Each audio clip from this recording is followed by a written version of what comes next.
देखिए, हम उसी रूट पे हैं। मैंने जैसा आपको कहा कि बीकानेर से हम लोग निकले थे और 2 वाटर बॉडीज़ तक हम लोग पहुंच गए। ये अपनी तीसरा पड़ाव है और तीसरे पड़ाव से इस रोड पे मैं आपको दिखाऊं, ये वही कच्चा रूट आ रहा है। और ये जो ईंटों का कंस्ट्रक्शन है, ये स्टेट के टाइम का कंस्ट्रक्शन है।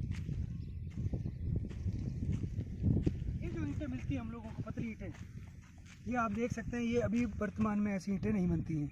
तो ये ईंटें हम लोगों को आज से कम 400-300 साल पुरानी जो कंस्ट्रक्शन होगा उसमें मिलेगी। और ये एक छोटा सा कमरा यहाँ बना हुआ है। अब आप देखिए, ये एक पुराना रास्ता जो हमें एक और नए कंस्ट्रक्शन की ओर तरफ ले जा रहा है। जहाँ भी हमने दूसरा वाटर बॉडी देखी थी, उससे करीबन 2 से 3 किलोमीटर की दूरी पर ही, 3 किलोमीटर अधिकतम हम लोग मान सकते हैं ये है।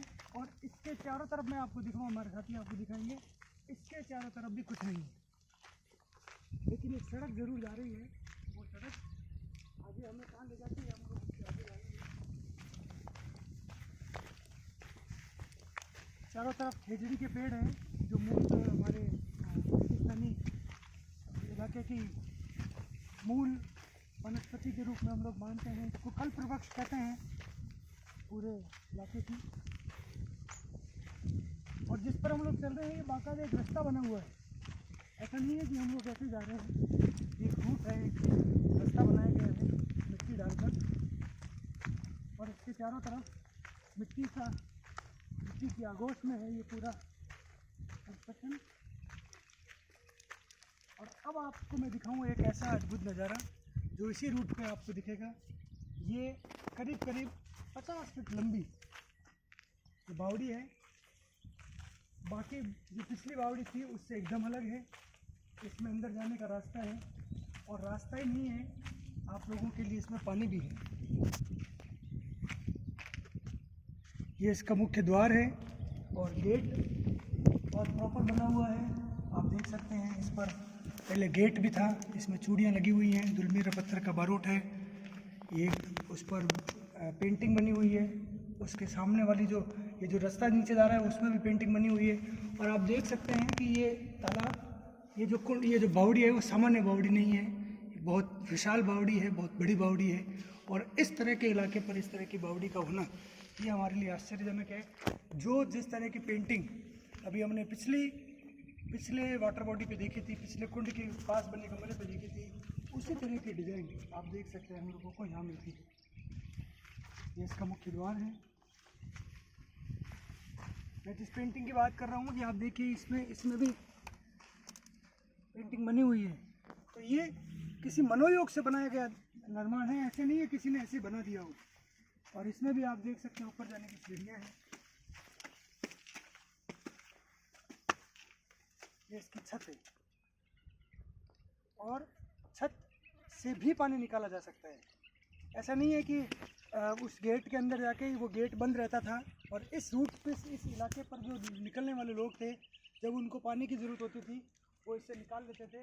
मैंने इस पे एक गौर किया, इस कुंड के इस ढक्कन पे एक सामान्य आदमी इसमें गिर नहीं सकता है।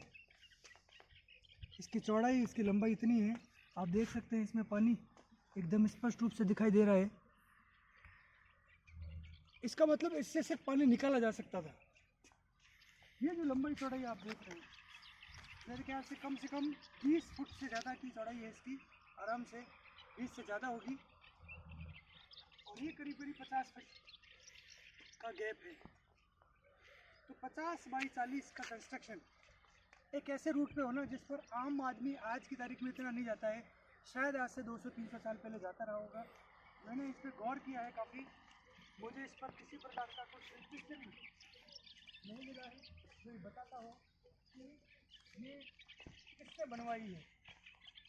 पिछली पेंटिंग, पिछले कुंड की तरफ भी हम लोगों को नहीं था पता किसने बनाई है। एक चीज़ मैं और आपको दिखाऊं, ये आप देखिए, बारिश का पानी जब इधर चारों तरफ से आता था तो पहले इसमें बैठता था, इसमें भर जाता था, और भरने के बाद फिल्टर होके चारों तरफ 3 होल्स बने हुए हैं, मुख्य बने हुए हैं, जिनमें पानी जाता था।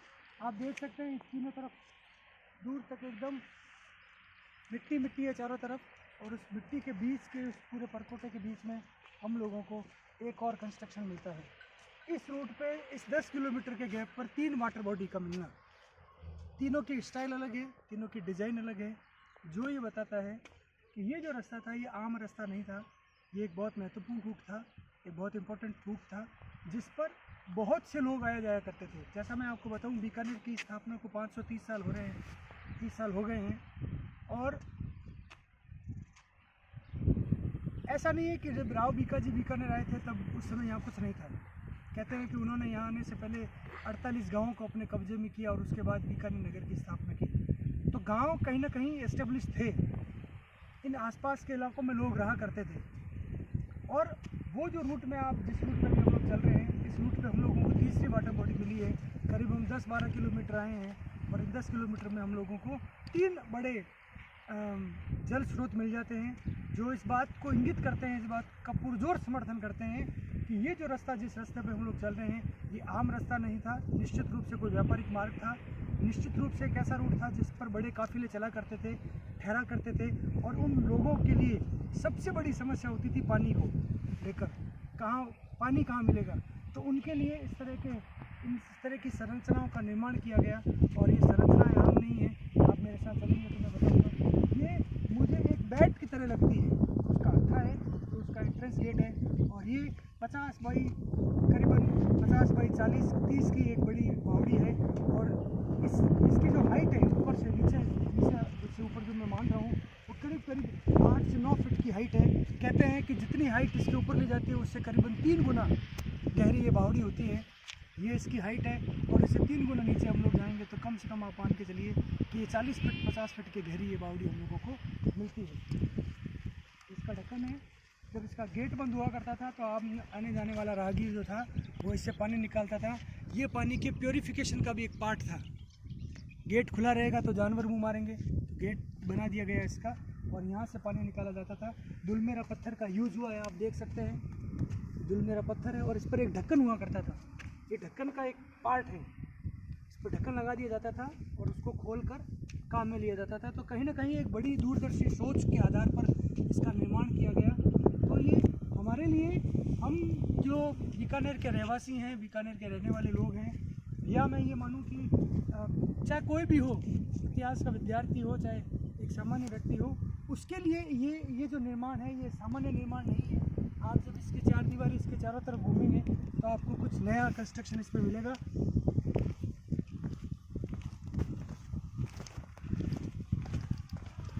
चूने का निर्माण हुआ है इसके चारों तरफ। निश्चित रूप से इसमें ईंटों का प्रयोग भी हुआ है, लेकिन आप जिस तरह से मैंने आपको कहा कि इस पर आले भी बने हैं, कि किसी घर के मुख्य द्वार के चारों तरफ हुआ करते हैं। मुझे इसके चारों तरफ कोई शिलालेख, ऐसा कोई स्टोन स्क्रिप्ट ऐसी नहीं मिली है जो ये बताती हो कि निर्माण किसने कराया है। लेकिन मैं साधुवाद देता हूँ उन व्यक्तियों को, उन लोगों को जिन्होंने इसके निर्माण में अपना पैसा लगाया, इनके निर्माण में अपनी रुचि दिखाई। आप देख सकते हैं ये वो इलाका है जहाँ से पानी आता था और ये ढलान का इलाका है। यहाँ से पानी बहकर आएगा और इसमें फ़िल्टर होके जाएगा।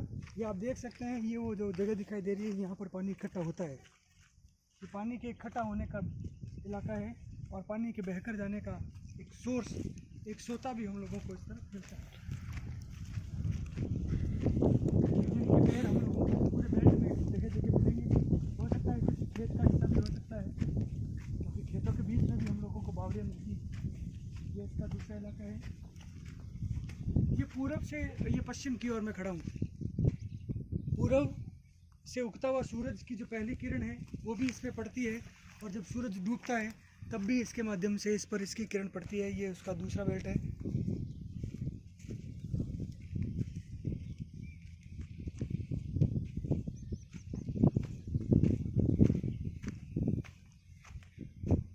ये जो आप देख रहे हैं, मुझे किसी ने कहा कि शायद ये इसके पहले घोल रहा करें हमने, लेकिन ये वो नहीं है।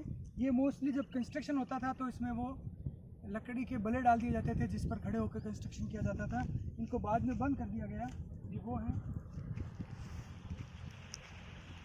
कुल मिलाकर एक और रूट का एक नया कंस्ट्रक्शन हमारे सामने जो ये दिखा रहा है ये जो निर्माण है वो निर्माण भी बेसिकली इस रूट पर चलने वाले जो राहगीर थे, इस रूट पर निकलने वाली जो व्यापारिक टीम हुआ करती थी, जो व्यापारिक लोग हुआ करते थे, उनके जाने के लिए ये बनाया गया है।